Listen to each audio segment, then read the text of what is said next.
غیر اب 2.5 سال اس حکومت کا مکمل ہو چکا ہے. آج وزیر اعظم یہ بتا رہے ہیں کہ کھوکھر پیلس گرا ہے. عوام دیکھ لے کہ یہ ہے تبدیلی. اگلے 2.5 سال میں کس طرح کی تبدیلی کی امید عوام اس حکومت سے لگائے؟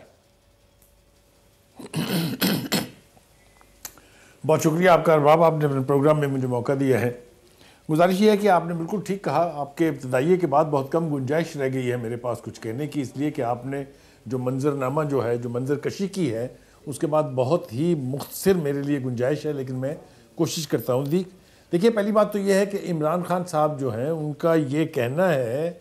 کہ جو لیڈر اپنے کہے ہوئے الفاظ سے واپس نہ جائے، یعنی یو ٹرن نہ لے، وہ کبھی بڑا لیڈر ہو ہی نہیں سکتا. تو ایک تو ان کی یہ انٹرپریٹیشن ہے، اس نے دنیا کی تمام ڈکشنریوں میں میننگ بدل دی ہے یو ٹرن کی، اور وہ اس کے باوجود بھی اتنی ہی شدت کے ساتھ، اور میں اگر بہت ہی معذرت کے ساتھ کہوں تو اتنی ہی ڈٹائی سے ابھی بھی اپنے سارے وعدوں کا تذکرہ تو کرتے ہیں، لیکن کسی ایک کو بھی پورا کرنے کی توفیق نہیں ہوئی. چند باتیں وہ میں ایڈ کر دیتا ہوں جن کا ذکر آپ نے نہیں کیا. ضرور. 90 دن کے اندر کرپشن ختم کرنے آئے تھے، وہ 90 دن میں جنوبی صوبہ بن جانا تھا، اور باقی بے پناہ چیزیں ایسی ہیں جس کا تذکرہ کیا جا سکتا ہے. لیکن جب بھی آپ ان سے سوال کریں اس حوالے سے، تو ہر سوال کا جواب یہ ہے کہ پچھلی حکومتوں میں چور تھے اور ڈاکو تھے. وہ الگ بات ہے کہ ان کے اس دور کے چور اور ڈاکوؤں کا 70% اب خود ان کی یا کابینہ میں شامل ہے یا ان کے مشیروں اور ان کے ترجمانوں میں شامل ہے. ان الیکٹڈ لوگوں کو انتہائی اہم عہدوں پر فائز کرنے کا ریکارڈ وہ قائم کر چکے ہیں، وہ چاہے وزارت خزانہ جیسی اہم وزارت ہو، چاہے اسٹیٹ بینک جیسی اہم پوزیشن ہو، یہ سب کچھ ہمارے سامنے ہے. وہ ان کے نزدیک اب کرپشن کی انٹرپریٹیشن بدل گئی ہے. کھوکھر پیلس اگر اس کا کچھ حصہ گرا دیا جائے تو وہ کہتے ہیں دنیا کا سب سے بڑا قبضہ مافیا ہے، لیکن اپنا بنی گالہ کا گھر 12 لاکھ روپے جرمانہ ادا کر کے اس کو ریگولرائز کرانے کو کیسے جسٹیفائی کریں گے، وہ اس کی کچھ سمجھ میں نہیں آتی ہیں. الزامات یقیناً دوسرے لوگوں پر ہیں، پچھلی حکومتوں کے، خاص طور سے جتنی بھی پیپلز پارٹی کی اور نون لیگ کی قیادت تھی ان پر الزامات ہیں، لیکن تمام تر وعدوں، دعووں اور ثبوتوں کے ہونے کے باوجود اب تک کسی عدالت میں کوئی ایک پیسے کی کرپشن ثابت نہیں ہو سکی. وہ کہاں رکھیں گے اس بات کو، وہ اپنی جگہ ہے. تو جتنے بھی انہوں نے عہد کیے تھے، وعدے کیے تھے، اعلان کیے تھے، عزم کیے تھے، وہ سارے کے سارے یو ٹرن کی نظر ہو چکے ہیں. ہر وعدے کے سرے پر ایک عدد یو ٹرن کھڑا ہے. اور مجھے سمجھ میں نہیں آتی ہے کہ یہ حکومت جو ہے اس کو گرانے کے لیے پی ڈی ایم کو اپنی جو تحریک ہے اس کو اور تیز کرنا پڑے گا، یا یہ حکومت اپنی نااہلی، اپنی بے عملی، اپنی بے حسی کے نتیجے میں خود ہی گر جائے گی. یہ عام لوگوں کے مسائل حل کرنے آئے تھے، عام لوگوں کی زندگی کو کتنا دوبر کر دیا ہے اس کا مظاہرہ کسانوں کی ان ریلیز سے، سرکاری ملازموں کی ریلی سے، ہاسپٹلز کے عملوں کے احتجاج سے، وہ بالکل واضح طور پہ نظر آ رہا ہے کہ ایک عام آدمی جو ہے اس کی زندگی پہلے کی نسبت بہت زیادہ دشوار اور بہت زیادہ مشکل بن گئی. صحیح. چلیں بغیر اب ذرا پی ڈی ایم کی طرف تو جاتے ہیں، لیکن وہ جو 90 روز میں کرپشن ختم کرنی تھی، چونکہ کل ٹرانسپیرنسی انٹرنیشنل کی جو رپورٹ آئی، اب اس میں بھی 120 سے پاکستان 124ویں نمبر پہ چلا گیا.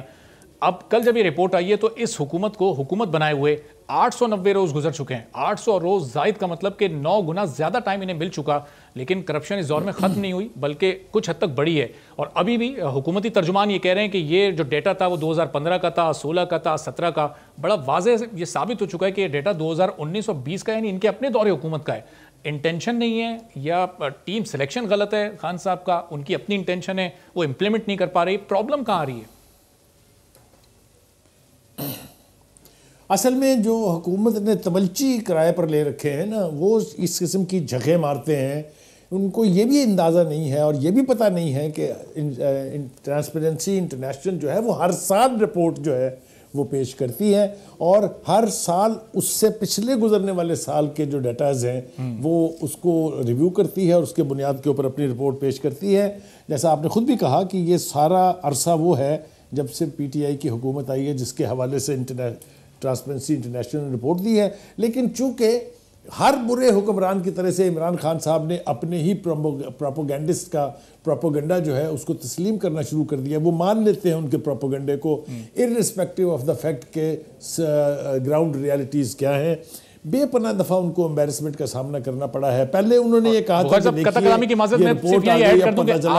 آج انہوں نے بتایا کہ انہوں نے اب تک یہ رپورٹ پڑھی بھی نہیں، جبکہ ماضی میں جب رپورٹ آتی تھی وہ فوراً پڑھ کر پریس کانفرنس کرتے تھے اور حکومت کے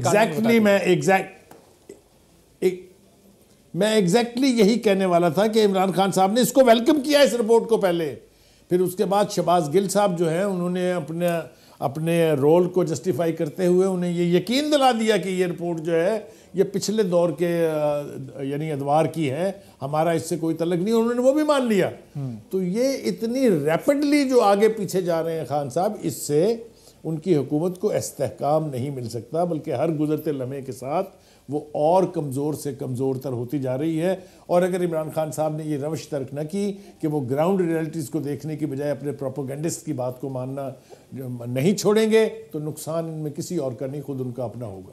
اور پھر بخاری صاحب، اب ظاہر ہے پی ڈی ایم کی جو تحریک تھی، اس کا مقصد تھا اس حکومت کو گھر بھیجنا، وہ اپنے مقصد میں ابھی جس ٹریک پر وہ چل رہے ہیں، کیا وہ درست سمت میں جا رہے ہیں، یا کہیں ہلکی سی کوئی تقسیم آپ بھی دیکھ رہے ہیں کہ پیپلز پارٹی پہلے ایک تجویز پیش کرتی ہے، پھر وہ اس کو اپنے فیصلے کی صورت میں پی ڈی ایم پر مسلط کر دیتی ہے اور ان کے لیے مجبوری بن جاتا ہے اس کو ماننا؟ سینٹ الیکشن بھی وہ لڑنے جا رہے ہیں، ضمنی الیکشن بھی وہ لڑنے جا رہے ہیں، ان کی جو ابتدائی تحریک تھی وہ اس میں تو یہ ساری چیزیں شامل نہیں تھی، یہ الیکشنز تو انہوں نے ہونے ہی نہیں دینے تھے۔ تو اس لچک کے مظاہرے کو آپ کیسے دیکھ رہے ہیں، پی ڈی ایم کی اس وقت حکمت عملی کو؟ دیکھیے، پہلی بات تو یہ ہے کہ اگر ہمیں مولانا فضل الرحمان صاحب کا یہ بیان ماننا ہے جو انہوں نے ابھی کل ہی دیا ہے کہ ان کی ملاقات، ان کی جو گفتگو ہے ٹیلی فون پر، وہ میاں نواز شریف صاحب سے بھی ہوئی اور آصف زرداری صاحب سے بھی ہوئی، اور یہ کہ تینوں جو ہیں وہ ایک پیج پر ہیں، باقی کی جو اس الائنس کی جماعتیں ہیں وہ تو پہلے سے ہی مولانا صاحب کے ساتھ ایک پیج پر ہیں، تو کہانی بہت مختلف نظر آتی ہے۔ میں دو باتیں وثوق سے کہہ سکتا ہوں، ایک تو یہ کہ اگر کسی نے اے پی سی کا وہ 26 پوائنٹ ایجنڈا پڑا ہے تو اب تک جو کچھ بھی ہو رہا ہے اس کے عین مطابق ہے، چاہے وہ جلسوں کا انعقاد تھا، چاہے وہ پروٹیسٹ ریلیز تھی، یا جو کچھ بھی تھا۔ جہاں تک ان آپشنز کا تعلق ہے کہ سینٹ کا الیکشن انہوں نے کہا تھا نہیں لڑیں گے، اب لڑ رہے ہیں،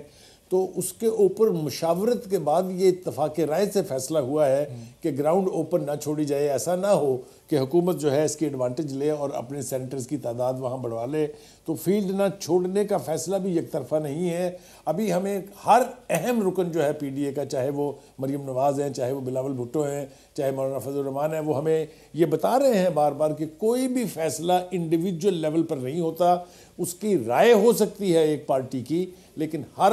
حتمی فیصلہ جو ہے وہ پی ڈی ایم کے فورم پہ آ کے ہوگا۔ اور اب تک ہم نے دیکھا کہ کوئی بھی ایسا فیصلہ بظاہر نظر نہیں آتا ہے جس سے یہ پتہ چلے کہ پی ڈی ایم میں کوئی کریکس ہیں یا پی ڈی ایم جو ہے وہ انڈیویجول طور پر اس کی جماعتیں فیصلہ کر رہی ہیں۔ تو دیکھیں، یہ تاثر دینے کی کوشش کی جا رہی ہے حکومت کی طرف سے کہ پی ڈی ایم کی تحریک جو ہے وہ فضل آؤٹ ہو گئی ہے، اس کا کوئی پریشر نہیں ہے، لیکن حقیقت ایسی نہیں ہے۔ حقیقت میں پچھلے 15-20 روز میں 3 مرتبہ سیکورٹی اداروں کے چیفز اور پرائم منسٹر کی ملاقاتیں ہو چکی ہیں۔ ٹھیک ہے، ریجنل صورتحال بھی بڑی مخدوش ہے، ٹھیک ہے کہ امریکہ کی لیڈرشپ میں تبدیلی آ گئی ہے، ایجنڈے بھی شاید بدل جائیں گے، لیکن